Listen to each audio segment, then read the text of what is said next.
বডির জন্য জিম, আর ফেসের জন্য গ্লো অ্যান্ড হ্যান্ডসাম। সময়.নিউজ টিভির ফেসবুক পেজে সবাইকে আমন্ত্রণ। দেশের বাইরের খেলাধুলার নানা খবর নিয়ে আমরা নিয়মিত হাজির হই আপনাদের সামনে। গতকাল ছিল ইউরোপের ক্লাব ফুটবলের শ্রেষ্ঠত্বের আসর চ্যাম্পিয়ন্স লিগ। কেমন হলো এবারের আসর, সে সঙ্গে খুঁটিনাটি বিষয় নিয়ে আলোচনা করব আমরা। আমি আছি আপনাদের সঙ্গে সঞ্চালনায় মেহেদি নাইম, আমার সঙ্গে আছেন সহকর্মী পারভিন আক্তার, সিনিয়র রিপোর্টার সময় সংবাদ। আপা কেমন আছেন? ভালো আছি নাইম, আপনাকে ধন্যবাদ। আমি জানি যে আপনি ব্লুজ সাপোর্টার অর্থাৎ চেলসি সাপোর্টার। কালকে রাতে নিশ্চয়ই ম্যাচ দেখেছেন, কেমন লেগেছে ম্যাচ? আসলে আমি চেলসি সাপোর্টার, পাশাপাশি আমি কিন্তু ম্যানচেস্টার ইউনাইটেডও চেয়েছিলাম যে ম্যানচেস্টার সিটিও শিরোপা জিতুক। আসলে ম্যানচেস্টার সিটি এত ভালো খেলেছে, চমৎকার একটা মৌসুম কাটিয়েছে তারা। তো আমি প্রত্যাশা করেছিলাম যে আসলে ম্যানচেস্টার সিটি হয়তো বা শিরোপাটা জিতবে। এবং শুধু আমি না, আসলে ফুটবল দুনিয়ায় আপনি বলেন যে যত সমর্থক বেশিরভাগই কিন্তু দাড়িপাল্লায় যদি মাপা হয় সেখানে কিন্তু পাল্লাটা কিন্তু ম্যানচেস্টার সিটির দিকেই ভারী ছিল। এবং আমাদের দেশেরও যারা ফুটবল বিশ্লেষক বলেন বা সাবেক ফুটবলার বলেন, যারা তারকা ফুটবলার বলেন, সবারই কিন্তু আসলে বাজির ঘোড়া ছিল ম্যানচেস্টার সিটি। যদিও তারা আসলে ফাইনালটা শেষ পর্যন্ত জিততে পারে নাই। আমার কাছে আসলে খুব খারাপ লেগেছে, ফাইনালটা আমি দেখেছি। তবে একটা জিনিস আমি বলতে চাই যে ফাইনাল, চ্যাম্পিয়ন্স লিগের ফাইনাল তো হলো 29 মে, এর আগে কিন্তু 26 মে ছিল ইউরোপা লিগের ফাইনাল। তো চ্যাম্পিয়ন্স লিগ হচ্ছে ইউরোপের ক্লাব ফুটবলের শ্রেষ্ঠত্বের আসর, আর ইউরোপা লিগ কিন্তু তার চাইতে একটু জনপ্রিয়তা একটু কম, দ্বিতীয় সর্বোচ্চ আসর। কিন্তু আমি দেখেছি যে ইউরোপা লিগের ফাইনালে ম্যানচেস্টার ইউনাইটেড কিন্তু ইপিএল এর সবচেয়ে সফল দল, তারা কিন্তু সবচেয়ে বেশি ইংলিশ প্রিমিয়ার লিগের শিরোপা জিতেছে। সেই দলটির তুলনায় কিন্তু ভিয়ারিয়াল, যারা লা লিগায় মাত্র সপ্তম হয়েছে, এবং তাদের বলতে গেলে যে গেল 50 বছরও তাদের বলার মতো কোনো সাফল্য নাই, সেই দলটি কিন্তু ম্যানচেস্টার ইউনাইটেডের সঙ্গে যে পরিমাণ প্রতিদ্বন্দ্বিতা করেছে, যে আমরা দেখেছি যে নির্ধারিত সময়ের পরে অতিরিক্ত সময়, এরপরে কিন্তু আসলে ম্যাচের ফলাফল নির্ধারিত হয়েছে গিয়ে সাডেন ডেথে, এবং দুই গোলরক্ষককে কিন্তু একটা গুরুত্বপূর্ণ রোল প্লে করতে হয়েছে। জেরোনিমো রুলিকে আমরা দেখেছি, ডেভিড ডে হিয়াকে দেখেছি, শেষ পর্যন্ত কিন্তু আসলে দুজনের প্রতিদ্বন্দ্বিতায় কিন্তু আসলে জিতেছেন রুলির কারিশমাতেই কিন্তু আসলে ভিয়ারিয়াল এত বড় একটা শিরোপা জিতেছে। তো আমি সহ ফুটবল দুনিয়ার সবাই কিন্তু আসলে প্রত্যাশা করেছিল যে হয়তোবা চেলসির সঙ্গে ম্যানচেস্টার সিটির চ্যাম্পিয়ন্স লিগের ফাইনালটাও এরকম হবে, যে দেখা যাবে নির্ধারিত সময়ের পরে হয়তোবা অতিরিক্ত সময়ে বা টাই ব্রেকারে ম্যাচ গড়াতে পারে। কিন্তু আসলে আমরা হতাশই হয়েছি, এবং আমি কিন্তু একটা দারুণ মিল খুঁজে পাচ্ছি 2020 সালের চ্যাম্পিয়ন্স লিগের ফাইনালের সঙ্গে। কারণ সেই মৌসুমটাও কিন্তু ছিল করোনার কারণে, মার্চে সব ধরনের ফুটবল বন্ধ হয়ে গিয়েছিল। এরপরে কিন্তু চ্যাম্পিয়ন্স লিগ আদৌ মাঠে গড়াবে কিনা এ নিয়ে কিন্তু একটা অনিশ্চয়তা দেখা দিয়েছিল। তারপরে আমরা কি দেখলাম, যে চ্যাম্পিয়ন্স লিগ শেষ পর্যন্ত হলো কি একটা নির্দিষ্ট ভেন্যু বেছে নেওয়া হলো, সেমিফাইনাল, কোয়ার্টার ফাইনাল এবং ফাইনালের জন্য পর্তুগালকে, যেহেতু সেখানে করোনার সংক্রমণ একটু কম ছিল। তো আমরা কি দেখেছি যে আসলে সেই ফাইনালেও কিন্তু আমরা দেখেছি যে লাইপজিগ এবং অলিম্পিক লিওর মতো নতুন নতুন দল এসেছে, এবং এন্ড অফ দ্য ডে কিন্তু ফাইনালে উঠেছে বায়ার্ন মিউনিখ এবং পিএসজি।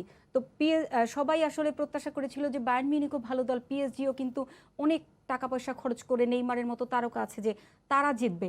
কিন্তু ফাইনাল আমরা কি দেখলাম, যে উত্তেজনা ছিল, বাট ওই যে একটা খেলার মাঝামাঝি সময় একটা কিংসলে কোমান একটা গোল করেছে, সেই গোলটা আসলে ওখানেই হয়তো মানসিকভাবে পিএসজি ভেঙে পড়েছে। তাদের এত হাই প্রোফাইল তারকা, তারপরেও কিন্তু তারা ওই যে ভেঙে পড়েছে, সেখান থেকে কিন্তু তারা আর উঠে দাঁড়াতে পারে নাই। তারা ভালো খেলেছে, বাট আর গোল করতে পারলো না। তো আমি গতকালকের ফাইনালটাও দেখলাম যে একই রকম একটা ঘটনা, যে দুই দলেই কিন্তু চেলসি তারুণ্যের অভাব নাই, তাদের কিন্তু অনেক টাকা পয়সা খরচ করে একটা দল গঠন করেছে মৌসুমের শুরুতে। চেলসি যত টাকা খরচ করেছে, আসলে অন্য কোনো ক্লাব কিন্তু এবার এত টাকা খরচ করে নাই, কারণ প্রত্যেকটা ক্লাবই কিন্তু ইপিএল এর কারণে, করোনার কারণে কিন্তু তারা ঘুরে দাঁড়াতে পারে নাই। অনেক আর্থিক ক্ষতি হয়েছে, মারাত্মক আর্থিক ক্ষতির মধ্যেও কিন্তু চেলসি একটা ভালো দল গড়েছে। তো সেই তুলনায় কিন্তু আমরা আশা করেছিলাম যে আসলে হাড্ডাহাড্ডি লড়াই হয়েছে, বাট হয়তোবা সাডেন ডেথে ম্যাচ গড়াবে, বা টান যে উত্তেজনাটা হবে, যে আমরা শেষ মুহূর্ত পর্যন্ত যে তেমন কিছু হবে। কিন্তু দেখলাম যে কাই হাভার্টস 42 মিনিটে একটা গোল করলেন, সেই গোলটা, আর এই যে ম্যানচেস্টার সিটি যে এত ভালো ভালো তারকা, যাদের আমি আপনাকে পাশাপাশি একটু মেনশন করতে চাই যে লিগের, ইংলিশ প্রিমিয়ার লিগের শেষ ম্যাচটা, সেই দিন আমার রাতের ডিউটি ছিল, তো আমি সেই ম্যাচটা কভার করেছি। আমি দেখলাম যে এত চমৎকার ফুটবল খেলেছে তারা এভারটনের সঙ্গে, এবং প্রত্যেকে পারফর্ম করেছে। আপনি তোরেস থেকে শুরু করে সার্জিও আগুয়েরো পরে নেমেছে, আগুয়েরো কিন্তু নেমে দুইটা গোল করেছে, এবং তার লিগে তার এটা শেষ ম্যাচ ছিল, ইপিএল এর শেষ ম্যাচ ছিল। তো প্রত্যেকেই কিন্তু পারফর্ম করেছে। তো ম্যানচেস্টার সিটি এত চমৎকার একটা দল এবং ম্যানচেস্টার সিটি কিন্তু অ্যাওয়ে গোলের রেকর্ড করেছে, অ্যাওয়ে ম্যাচে জয় রেকর্ড করেছে, যে টানা তারা কোনো অ্যাওয়ে ম্যাচেই তারা হারছিল না এবং শেষ দিকে এসে তো সেই দলটা আসলে খেলবে ওরকম একটা ইয়ে ছিল, কিন্তু কি এই জিনিসটা শুধুমাত্র আমার একটা গোলেই কিন্তু পারভিন ম্যাচ শেষ ম্যাচটা হলো। শেষ হয়েছে, সেটা কিন্তু হ্যাঁ। কাইল হ্যাভার্টসের সেই 42 মিনিটে করছে, যেটা হ্যাঁ, কিনা হ্যাঁ, হ্যাঁ। ম্যাসন মাউন্টের চমৎকার একটি পাস থেকে হ্যাঁ, এসেছে। এটা আমার কাছে একটু হতাশার ছিল। কাইল হ্যাভার্টসের আসলে কিভাবে মূল্যায়ন করবেন, সে 12 ম্যাচে এবং উইফা চ্যাম্পিয়ন্স লিগে কখনোই সে গোল পায়নি, সেখান থেকে সে আসলে সেই একমাত্র গোলে জিতেছে। আসলে তার পারফরম্যান্স কেমন মূল্যায়ন করবেন? কালকে এটা কেমন জানেন, খেলেছে? আমি এটা একটা চমৎকার একটা ঘটনা বলি, যে আমি এই বেশ কয়েকটা উদাহরণ আমি তার সঙ্গে মিল পাই। যেমন আমি 2014 বিশ্বকাপের কথা যদি বলতে চাই, আর্জেন্টিনা এবং জার্মানি মুখোমুখি হয়েছিল। সেই বিশ্বকাপে কিন্তু মারিও গোৎজে আলোচনাই নাই, সেখানে কিন্তু টনি ক্রুস, মুলার ভালো ভালো তারকা আছে, কিন্তু সেই মারিও গোৎজে কি করলো, একটা গোল করে দিল, সেই গোলে জার্মানি বিশ্বকাপ জিতে ফেললো। এই কাই হাভার্টসের সঙ্গে আরো একটা মিল আছে। 2013 বা 14 সালে ইকায়া গুন্ডোগান, সে পুরো আসরে কোনো গোল পায় নাই, বরুসিয়া ডর্টমুন্ডের হয়ে ওই ম্যাচে এসে একটা গোল পেয়ে গেল এবং তারা ভালো খেললো। তো হ্যাভার্টসের ক্ষেত্রেও আমি দেখলাম যে একটা জিনিস, যে তার আসলে ভাগ্যটা আসলে ওখানে ক্যাচ করেছে, যে সে মাউন্টও ওই সময় তাকে ইয়ে দিতে এবং আরেকটা ভুল ছিল, কিন্তু আসলে গোলটা কিন্তু হয়েছে এডারসনের একটা ভুল ছিল, যে সে সঠিক জায়গায় ছিল না। তো এই জিনিসটা যে আসলে হ্যাভার্টস ভালো খেলেছে এবং ঠিক জায়গায় বলে না যে ভাগ্যটা আসলে ক্লিক করে যায়, সুপ্রসন্ন ছিল। হ্যাঁ, ভাগ্যটা সুপ্রসন্ন ছিল, যে পুরো আসরে তারে খুঁজেই পাওয়া গেল না, অথচ শেষ ম্যাচে এসে সে একটা বাজির ঘোড়া। সেই আপনি আরো একটা বিষয় দেখতে পারেন, সেটা হচ্ছে প্রতিবার ফাইনালে কিন্তু টপ স্কোরার ফাইনাল খেলে, কিন্তু এইবার কিন্তু একটু ভিন্ন ছিল। টপ স্কোরার কে ছিল সেটা আমরা একটু দেখে নিব, যে কাই হ্যাভার্টস কিন্তু মাত্র একটা গোল করেছে। সবচেয়ে টপ স্কোরার ছিল বরুসিয়া ডর্টমুন্ডের আর্লিং হ্যালান্ড, আপনি দেখতে পাচ্ছেন। এরপরেই 8 গোল করে পিএসজির কিলিয়ান এমবাপ্পে ছিলেন 2 নম্বরে, তিনি ছিলেন ইউভেন্টাসের ফরওয়ার্ড আলভারো মোরাতা, এরপর ছিলেন ম্যানচেস্টার ইউনাইটেডের মার্কাস রাশফোর্ড 6 গোল, এবং পিএসজি নেইমার জুনিয়রও কিন্তু 6 গোল করে চ্যাম্পিয়ন আপনি ছিলেন। এখানে কিন্তু আমরা দেখতে পাচ্ছি না আসলে চ্যাম্পিয়ন টিমের কেউ আছে বা রানার্স আপ টিমের আছে। নেইমার জুনিয়রের পরে কিন্তু 6 গোল নিয়ে আছে অলিভার জিরু, যে কিন্তু গত ম্যাচে খেলতেই পারেনি। এবং আমি ম্যাচ লিগে অনেক ম্যাচে দেখেছি যে তাকে আসলে খুব একটা সুযোগ দেওয়াও হয়নি। সে আসলে তার অনেক বয়স হয়ে গিয়েছে এবং সে নিজেও কিন্তু চাচ্ছিল যে চেলসি ছেড়ে অন্য কোথাও যাওয়ার জন্য, অথচ আমি দেখলাম যে এবার আসলে হাইয়েস্ট গোল স্কোরারের আমরা তেমন কোনো আসলে দেখতে পাচ্ছি না। যদিও আমরা মৌসুমের শেষের দিকে শুনতে পাচ্ছিলাম যে হ্যালান্ডকে সবাই নেয়ার জন্য চেষ্টা করছে, যে তার মতো মানে বার্সেলোনা তাকে নিতে চায়, ম্যানচেস্টার সিটিও তাকে নিতে চায়, কারণ ম্যানচেস্টার সিটির একজন ভালো মানের ফরওয়ার্ড দরকার, সেজন্য তারা হ্যালান্ডকে নিতে চাচ্ছে। তো এটা একটা জিনিস, যে চমৎকার একটা জিনিস আপনি বলেছেন, যে গেলবার যেমন আমরা দেখলাম যে রবার্ট লেভানডস্কি চ্যাম্পিয়ন দল বায়ার্ন মিউনিখ এবং তার 15টা গোল, এবং তার কিন্তু পারফরমেন্স ছিল শিরোপা জয়ে, তার সে ভালো খেলেছে এবং প্রত্যেকটা ম্যাচেই সে ভূমিকা রেখেছে। কিন্তু এবার আসলে সত্যি একটা ব্যতিক্রম ঘটনা ঘটেছে, যে আসলে চ্যাম্পিয়ন হয়েছে দল, কিন্তু তাদের কোনো প্লেয়ার আসলে সেরা গোল স্কোরারের তালিকায় নাই। এটা একটা আসলে একটা অন্যরকম একটা ভিন্ন, মানে এই চ্যাম্পিয়ন্স লিগটা আসলেই কিন্তু একটা ভিন্ন ব্যাপার। থমাস টাচেল, যার কথা সেটা বলা হচ্ছে মাস্টার মাইন্ড বলি আমরা পেপ গার্দিওলাকে, তাকে তার কৌশলে তাকে হারিয়ে গতবার সে থমাস টুকেল ফাইনাল উঠেও নেইমার এমবাপ্পের মতো তারকাদের নিয়েও কিন্তু সে চ্যাম্পিয়ন হতে পারেনি। এবার কিন্তু সেই অনুসারে এত বড় তারকা কিন্তু চেলসিতে ছিল না, কিন্তু খুব গোছানো একটা দল ছিল। তো আসলে তার কৌশলটাকে কিভাবে মূল্যায়ন করবে, এবং সে যে এসেই বাজিমাত করে ফেললো, এটাকে আসলে কিভাবে দেখছেন? এটা আসলে একটা দারুণ একটা ব্যাপার, যে আসলে টুখেলের ভাগ্যটা আপনি দেখেন। টুখেল কিন্তু গতবার পিএসজি তাকে নিয়ে অনেক প্রত্যাশা ছিল এবং সে নেইমারের মতো তারকা নিয়েও কিন্তু আসলে ফাইনালে বায়ার্ন মিউনিখের সঙ্গে শিরোপা জিততে পারেনি। এরপর কিন্তু পিএসজির আমরা দেখেছি পারফরমেন্স খারাপের কারণে তাকে কিন্তু বরখাস্ত করা হয়েছে, পিএসজি থেকে একরকম তাকে ছুড়ে ফেলা হয়েছে।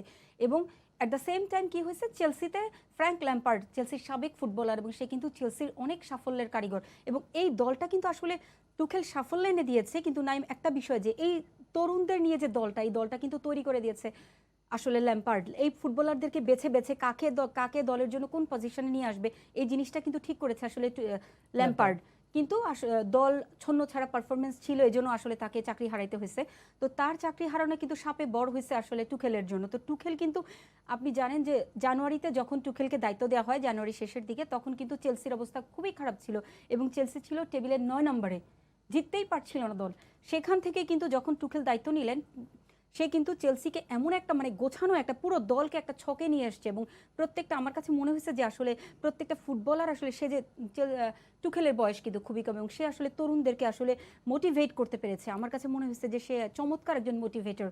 সে ফুটবলারদেরকে ঠিক কাকে তার কোন চাহিদা, কাকে কোন জায়গায় খেলানো যাবে, কার কোনটা প্রয়োজন, কাকে কোথায় খেলালে ভালো হবে, এই জিনিসটা আমার কাছে মনে হচ্ছে ল্যাম্পার্ডের তুলনায় সে আসলে কৌশলী, সে বুঝতে পেরেছে এবং এইটা তার ক্লিক করেছে। সে আসলে দলটাকে গোছাতে পেরেছে এবং সে কিন্তু প্রিমিয়ার লিগে যে চেলসি জিততেই পারে না, সেই চেলসি 4 থেকে চ্যাম্পিয়ন্স লিগ, আগামী মৌসুমের জন্য চ্যাম্পিয়ন্স লিগ নিশ্চিত করেছে। তো এইটা কিন্তু আসলে এই জিনিসটাই কিন্তু আসলে একটা আত্মবিশ্বাস হিসেবে কাজ করেছে। এবং টুখেলের আর পেপ গার্দিওলার কথা যদি আমি বলতে চাই, পেপ গার্দিওলা কিন্তু আসলেই বিশ্বের ওয়ান অফ দ্য সেরা কোচ এবং যদি তিনি এই ম্যাচটা জিততে পারতেন তাহলে জিনেদিনে জিদানদের মতো কিংবদন্তিদের তালিকায় আসলে তাদের মতো তালিকায় আসতে পারতেন যে টানা না 3টা চ্যাম্পিয়ন্স লিগ জয়ের রেকর্ড সে পাইতো। কিন্তু দেখেন পেপ গার্দিওলাও কিন্তু চেষ্টা করেনি তারা। পেপ গার্দিওলাও কিন্তু দেখেন খেলোয়াড় হিসেবে সে বার্সেলোনার হয়ে চ্যাম্পিয়ন্স লিগ জিতেছে।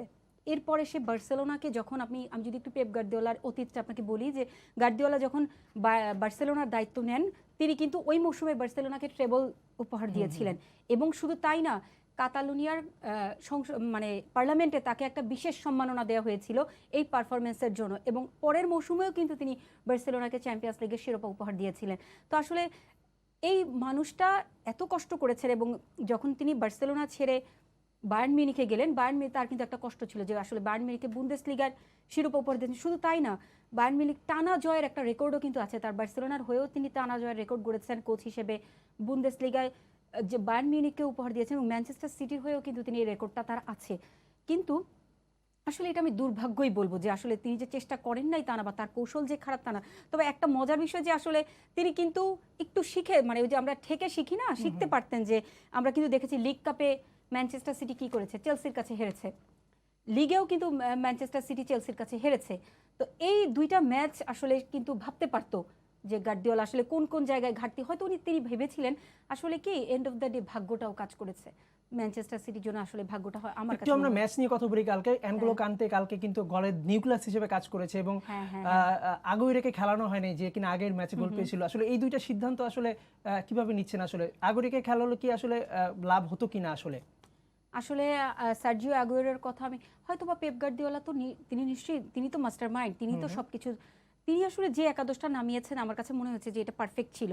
আর আগুয়েরোর যেহেতু এটা লিগের শেষ ম্যাচ সে খেলেছে, এটা চ্যাম্পিয়ন্স লিগে তার শেষ ম্যাচ এবং সে কিন্তু দলের ম্যানচেস্টার সিটির সর্বোচ্চ গোল স্কোরার, সো তাকে কিন্তু একটা সম্মান দেওয়া উচিত বলেই কিন্তু তিনি তাকে 72 বা 73 মিনিটে তাকে নামানো হয়েছে। তা না, আমার কাছে মনে হয় না যে, কারণ আগুয়েরা যে যতটুকু সময় পেয়েছেন তিনি কিন্তু তেমন কোনো ইয়ে করতে পারেন নাই। বরঞ্চ আমি অন্যদেরকে যারা দেখেছি, মাহরেজ বা স্টার্লিং সবাই কিন্তু সুযোগ মিস করেছে। আসলে ম্যানচেস্টার, শুধু যে আমি বলবো যে আগুয়েরোকে শুরুতে নামাইলে সে এলাম দেখলাম আর জয় করলাম এরকম কিছু করতো তা না, কিন্তু আসলে আগুয়েরোকে যতটুকু সময় দেওয়া হয়েছে সে কিন্তু পর্যাপ্ত সময় পেয়েছে, কিন্তু সে তো সেটার কোনো বাস্তবায়ন ঘটাতে পারে নাই।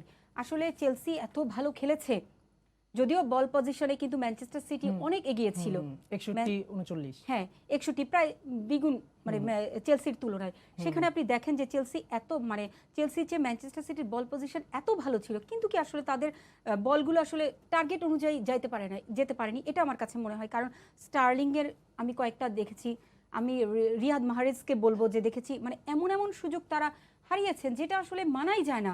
একটা বিষয় নিয়ে একটু কথা বলতে যাচ্ছি যে গেল সবশেষ 8 যে হয়েছে সেখানে কিন্তু প্রায় 8টা দল নতুন ফাইনালে উঠেছিল, কিন্তু তারা কিন্তু কেউই জিততে পারছে না। বড় বড় দল ম্যান সিটি এবার ছিল, এর আগেরবার পিএসজি ছিল, এর আগেরবার টটেনহ্যাম ছিল। নতুনরা কেন চ্যাম্পিয়ন হতে পারছে না চ্যাম্পিয়ন্স লিগে?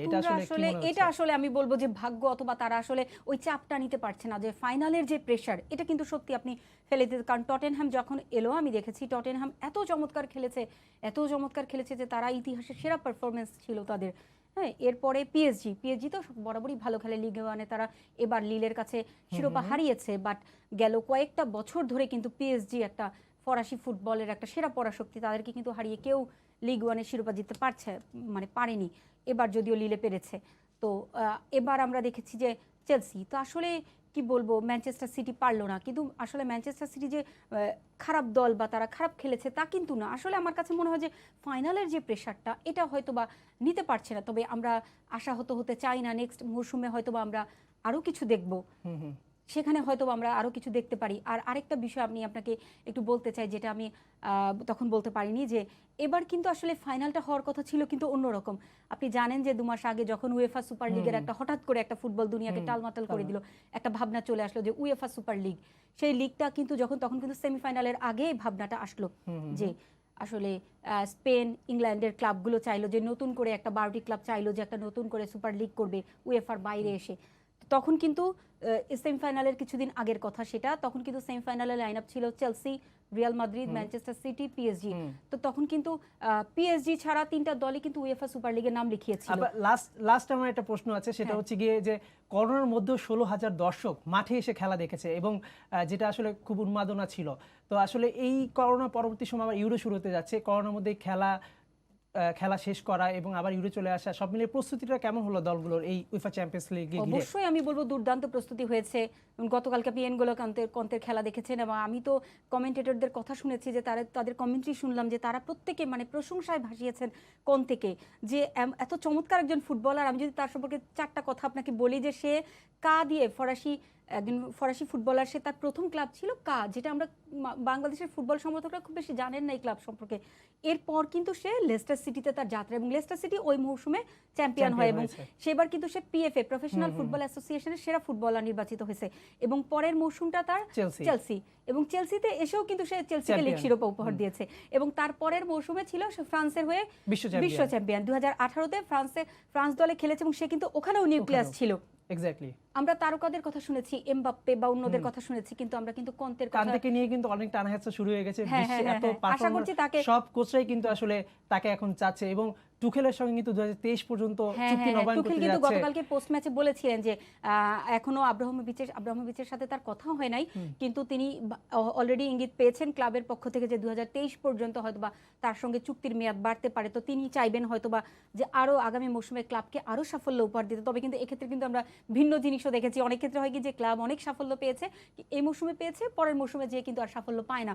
তখন দেখা যায় যে যাকে আজকে ফুলের মালা দেওয়া হয়েছে, আগামী মৌসুমে তাকে ঠিক খুবই অপমানের সাথে তাকে বের হয়ে যেতে হয়। এই একটা ব্যাপারও কিন্তু আছে। তো টুখেলকে কিন্তু আসলে সাবধান থাকতে হবে, আগামী মৌসুমে তাকে কিন্তু আরো সাবধানী হতে হবে আমার কাছে মনে হয়। আর আপনি যেটা বলছিলেন যে ইউরোর প্রস্তুতি, আসলেই ইউরো কিন্তু গত বছর হওয়ার কথা ছিল, কিন্তু করোনার কারণে আসলে অলিম্পিকের মতো ইউরো পিছিয়ে গেছে, কোপা আমেরিকা পিছিয়ে গেছে। তো এ মাসে কিন্তু আসলে অনেকগুলো বিষয়, কোপা আমেরিকা হবে, ল্যাটিন আমেরিকার শ্রেষ্ঠত্বের আসর, ইউরোপের শ্রেষ্ঠত্বের আসর, আসলে জমজমাট, এবং ইউরো কিন্তু অনেকগুলো দেশে হবে। তো আসলে এই যে আপনি কন্তে বলেন, এই যে ফেরান তোরেস বলেন, স্পেনের ফুটবলার, প্রত্যেকটা দেশের ফুটবলাররা কিন্তু আসলে লিগগুলোতে ছিল। এই চ্যাম্পিয়ন্স লিগ নিয়ে এতদিন পর্যন্ত তারা কিন্তু এখন তাদের জাতীয় দলে ফেরত যাবে। অলরেডি অনেকগুলো ক্লাব প্রস্তুতি শুরু করে দিয়েছে। তো আমার কাছে মনে হচ্ছে যে আসলে চ্যাম্পিয়ন্স লিগের পর তাদের চমৎকার একটা প্রিপারেশন হয়েছে, প্রত্যেকের লিগে বিজি ছিল এবং চ্যাম্পিয়ন্স লিগেও খেলেছে। তো আমার কাছে মনে হয় যে আসলে এটা তাদের জন্য দারুণ একটা বিষয় হয়েছে, প্রস্তুতিটা তাদের দুর্দান্ত হয়েছে এবং আসলে তারা ইউরোতেও ভালো করবে এবং সবাই কিন্তু প্রত্যাশা করছে যে একটা জমজমাট ইউরোর জন্য। ধন্যবাদ পারভিন এতক্ষণ আমাদের সাথে আলোচনা করার জন্য। দর্শক, আজকে আমরা কথা বলছিলাম উয়েফা চ্যাম্পিয়ন্স লিগের ফাইনালকে নিয়ে, যেখানে চ্যাম্পিয়ন হয়েছে চেলসি। এতক্ষণ আমাদের সঙ্গে থাকার জন্য ধন্যবাদ। সঙ্গে থাকুন সময় নিউজ.টিভির সাথে।